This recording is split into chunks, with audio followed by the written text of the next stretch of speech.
Bonjour, nous voilà de nouveau dans la classe de français, le français au collège, programme marocain.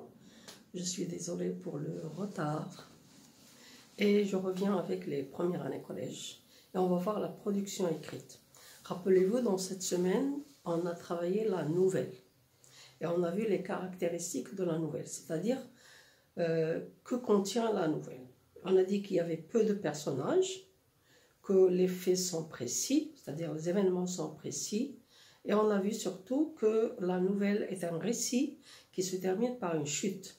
Et une chute, c'est une fin inattendue, c'est-à-dire on ne l'attend pas. Alors on va partir d'une petite situation. On a dit aussi la nouvelle peut partir d'une situation. Alors la situation, ce sont les vacances. Les enfants sont en vacances et ils sont chez leur grand-mère. Donc, ils passent les vacances chez leur grand-mère. Donc, il y aura un enfant qui va raconter, ce sera le narrateur. Donc, on va utiliser dans le récit « je ». Et je préfère qu'on utilise le présent pour que ça soit plus vivant et pour que ça soit aussi plus facile, avec les temps du récit au présent. Vous y êtes? Donc, on va prendre le début, la situation, et on va commencer par « ce sont les vacances », tout simplement. Ce sont les vacances. Ce sont les vacances. Première phrase. Où sommes-nous? On a dit, nous sommes chez ma grand-mère. Il y a un narrateur, donc il va utiliser la première personne. Nous sommes chez ma grand-mère. Et là, on peut choisir, ou bien c'est la grand-mère, c'est-à-dire la mère de mon père, et l'adjectif que je vais utiliser, c'est ma grand-mère paternelle, c'est l'occasion d'apprendre le mot, ou bien c'est la maman de ma mère, et je vais l'appeler ma grand-mère maternelle. Donc, peu importe l'adjectif, l'essentiel, c'est que c'est une grand-mère. Donc, la deuxième phrase, nous sommes, j'ai dit on va parler au présent, c'est plus facile, chez ma grand-mère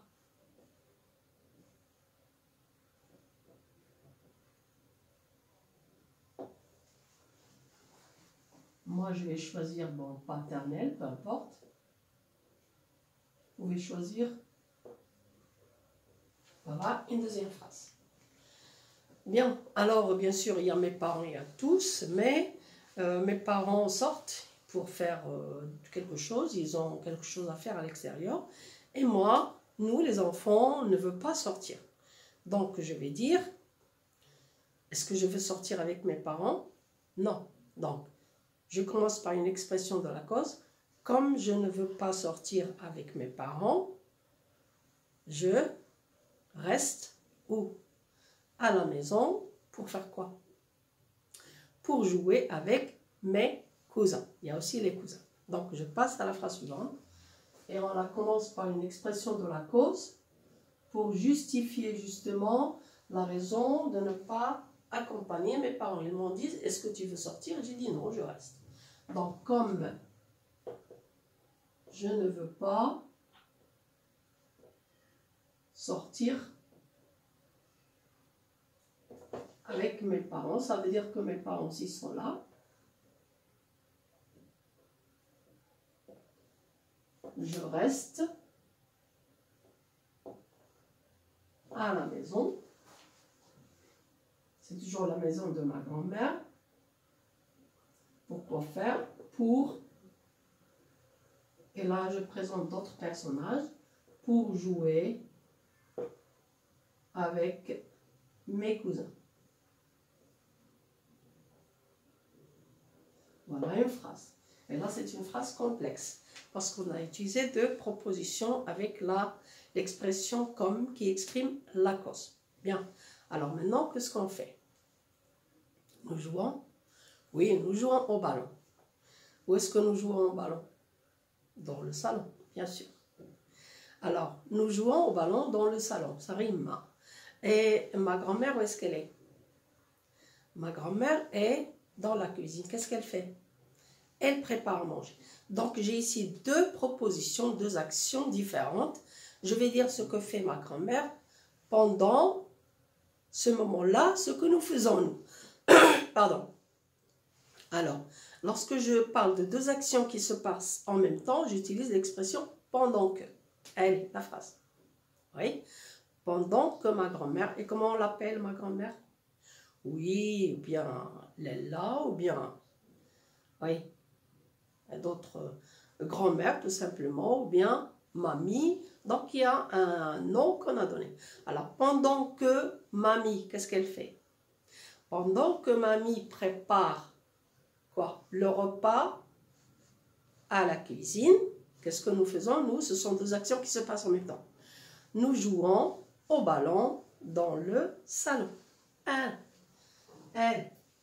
Donc, on va commencer par l'expression pendant que. Et là, c'est une expression de temps. Pendant que nous. On a commencé par grand-mère. Pendant. Pour ne pas répéter grand-mère. Oui. Pendant qu'on a dit mamie. Pendant que mamie prépare le repas à la maison, à la cuisine, ou bien dans la cuisine. Oui. Qu'est-ce que nous faisons, nous? Oui, on a dit, nous jouons à quoi? Au ballon.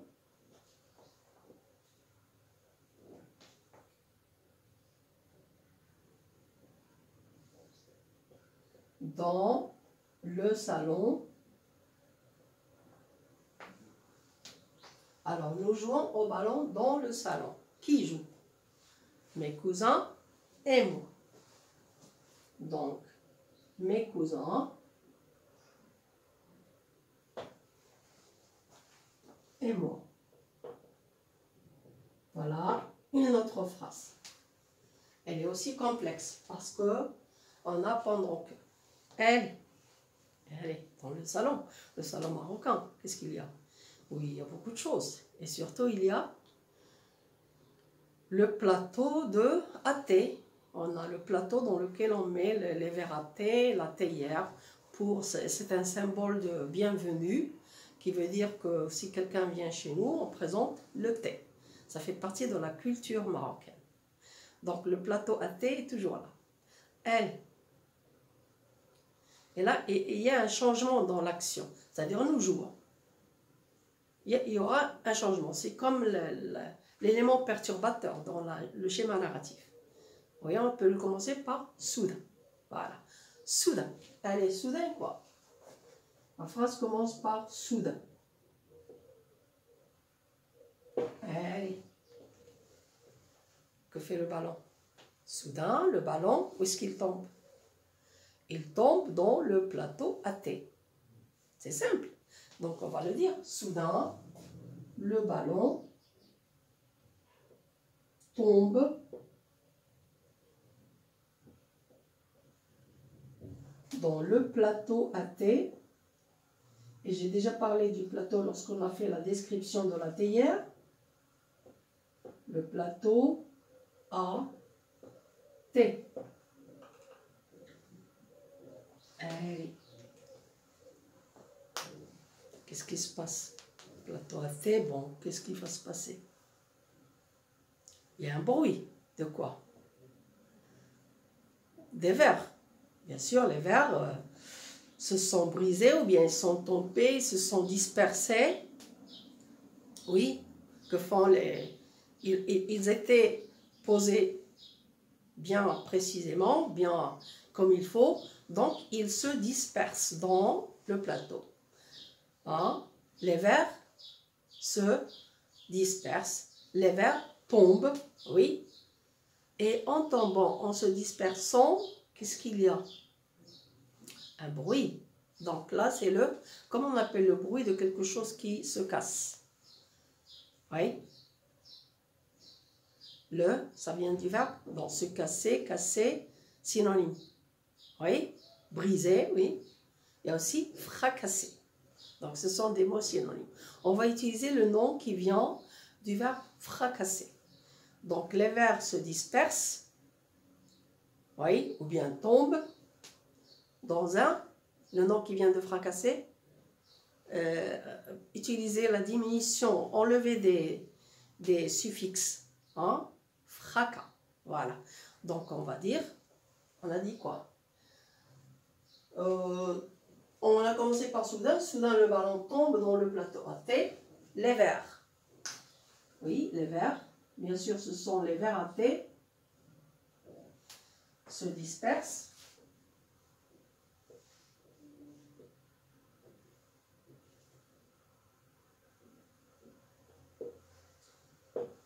Se dispersent.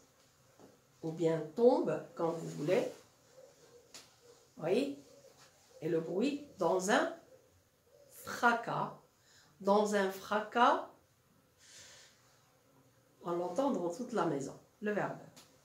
Comme on appelle le bruit qui s'entend partout dans les coins de la maison. C'est le verbe résonner. Et résonner, attention, c'est pas raisonner. Hein, parce que l'orthographe est différente. Ce sont des homonymes. Donc, les verbes tombent, les verbes se dispersent dans un fracas qui résonne. Donnez-moi le participe présent qui indique l'action. Qui résonne ou bien résonnant. Donc, on répète la phrase. Les vers se dispersent dans un fracas résonnant dans toute la maison. Ça veut dire que grand-mère a entendu. Oui. Donc, on va faire notre phrase. Les vers se dispersent. Le bruit dans un fracas.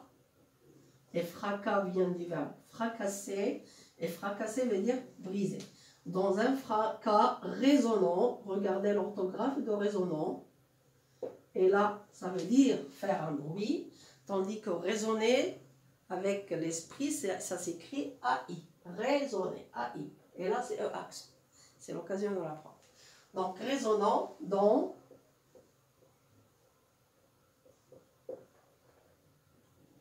tous les coins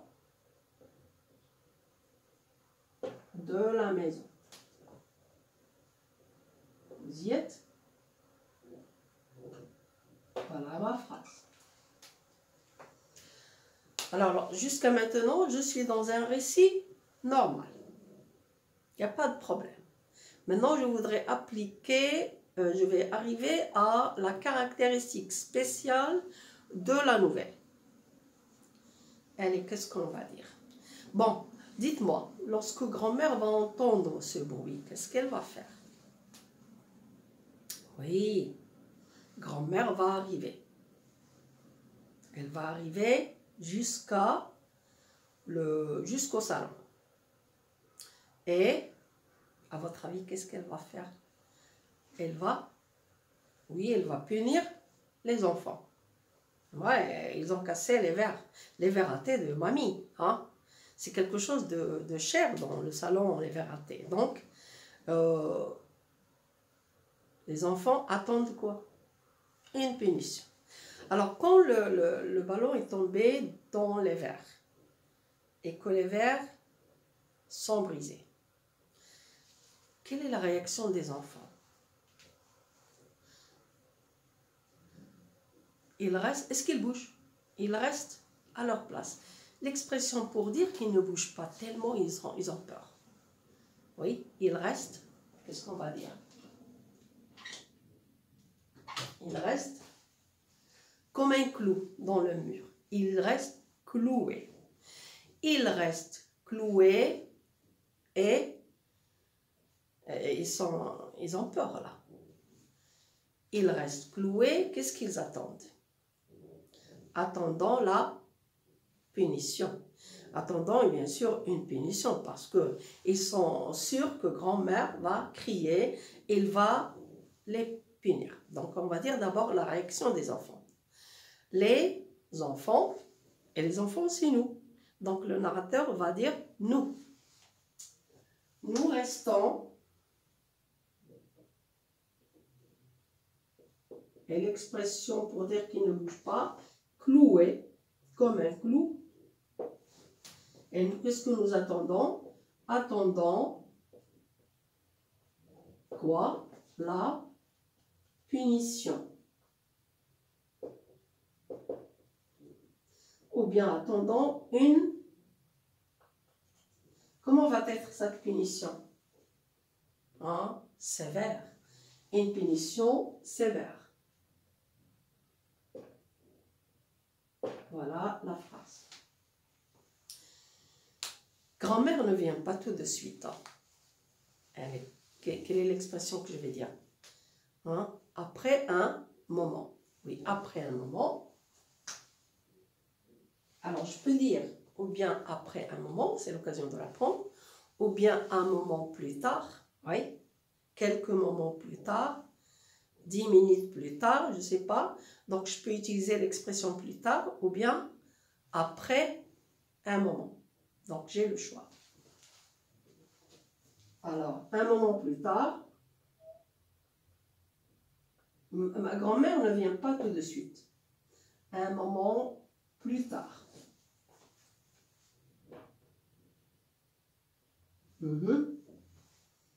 Qu'est-ce que nous voyons?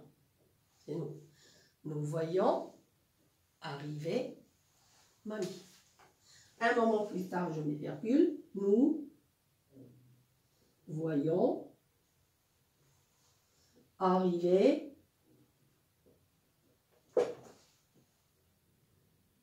grand-mère.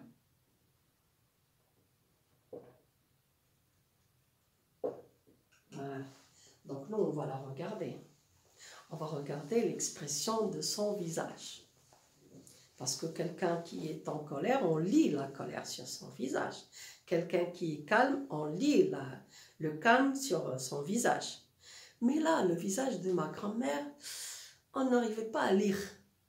Ce n'est pas la colère, ce n'est pas la gentillesse, ce n'est pas la tendresse. Donc, qu'est-ce qu'on va dire? Est-ce que le visage de grand-mère est expressif? Est-ce qu'on peut lire? Donc, on va le dire. Son visage est inexpressif. J'ajoute un préfixe. Inexpressif. On va le dire. Son visage est inexpressif. C'est l'occasion de l'apprendre. On a ajouté le préfixe. Et là, ça augmente notre inquiétude. Puisqu'il n'y a pas de sentiment sur son visage, c'est encore pire. On attend pire. Donc, son visage est inexpressif. Qu'est-ce qu'elle fait? Elle nous regarde. Oui, elle nous regarde chacun. L'un après l'autre. Donc, elle regarde Yassine, elle regarde Saad, elle regarde. Et donc, elle nous regarde l'un après l'autre. On va le dire.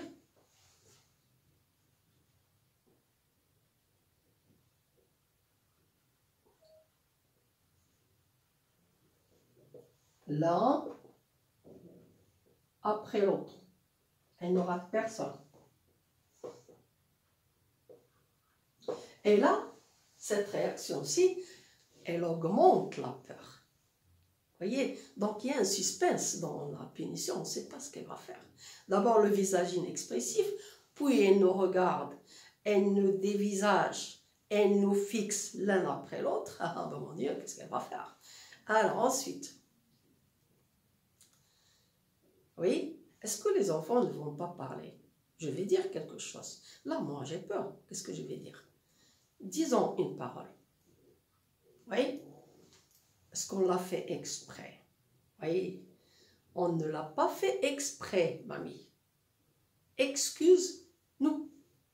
Qui est-ce qui va dire cette phrase? Le narrateur. Donc, je vais utiliser la parole. Oui? Et pour utiliser la parole, j'ouvre les guillemets. Je n'ai pas de place, je vais le mettre ici.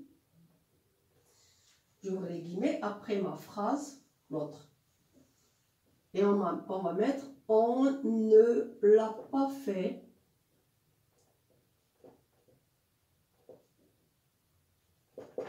Exprès.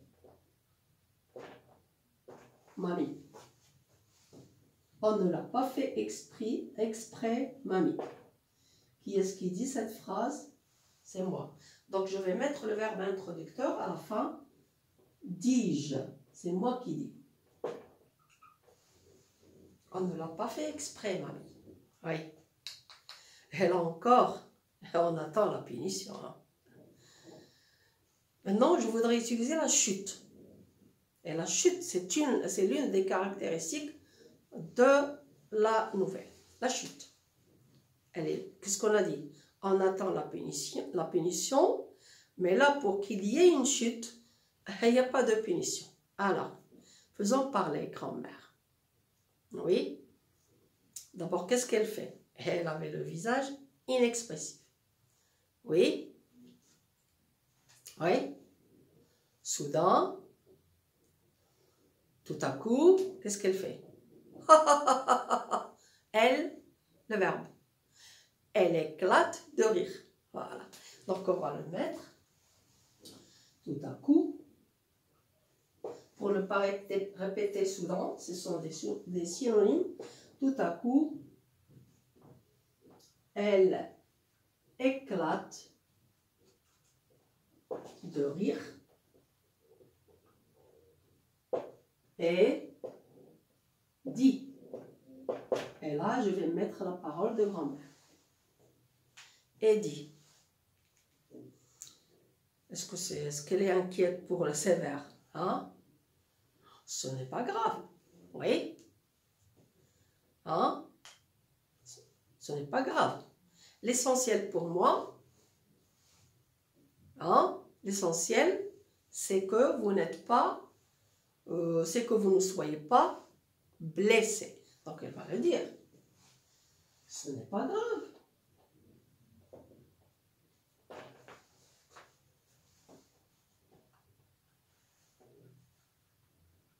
La suite de la phrase, l'essentiel, c'est-à-dire ce qui m'intéresse, c'est que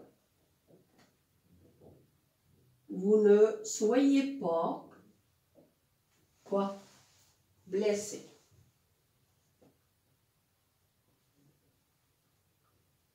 Voilà la phrase. Qui est-ce qui dit la phrase? On a dit Eddie.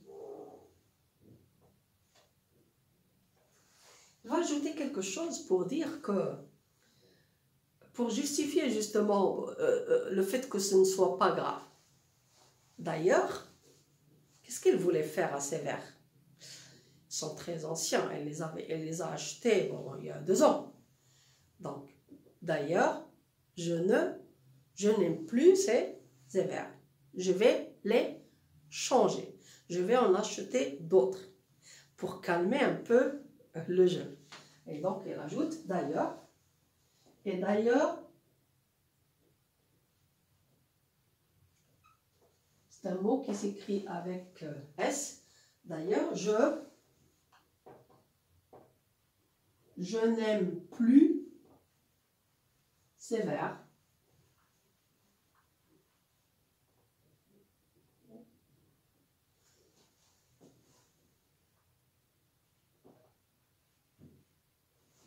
Qu'est-ce que je vais faire? Je vais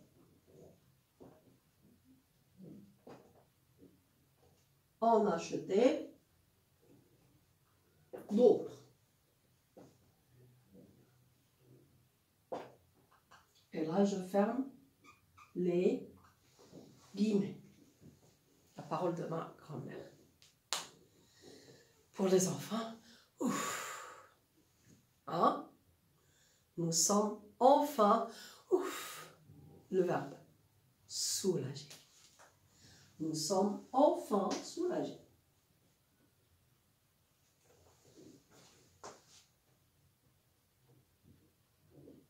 Enfin, quand on attend quelque chose de pire et que ça n'arrive pas, donc l'expression c'est enfin, et le participe passé qui joue le rôle d'un adjectif soulagé. Nous sommes enfin soulagés. Voilà notre texte. Et là, vous voyez très bien la chute. On va lire le texte pour voir s'il n'y a pas de faute. Et c'est à vous de donner un titre après, comme vous voulez. Bon, les vers ratés de ma mère, de mamie, le jeu, un match de football dans le salon, ce que vous voulez. Hein. Bien, ce sont les vacances. Nous sommes chez ma grand-mère paternelle. Comme je ne veux pas sortir avec mes parents, je reste à la maison. Pardon, je corrige là. Avec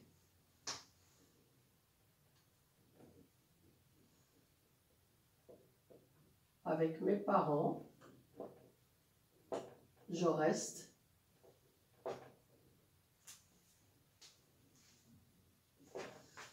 à la maison pour jouer avec mes cousins. Pendant que mamie prépare, et on a dit là, prépare le repas dans la cuisine, nous jouons au ballon dans le salon. Mes cousins et moi. Soudain, le ballon tombe dans le plateau à thé. Les verres se dispersent dans un fracas résonnant dans tous les coins de la maison.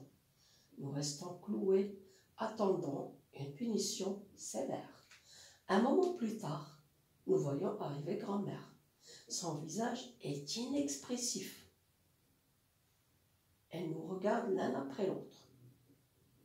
« On ne l'a pas fait exprès, mamie, dis-je.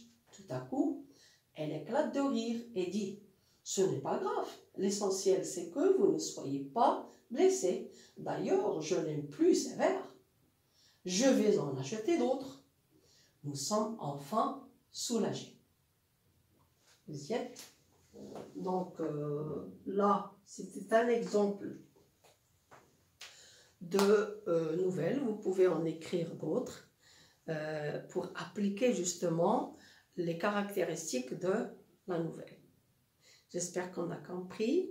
La prochaine fois, je commence avec les deuxième année collège.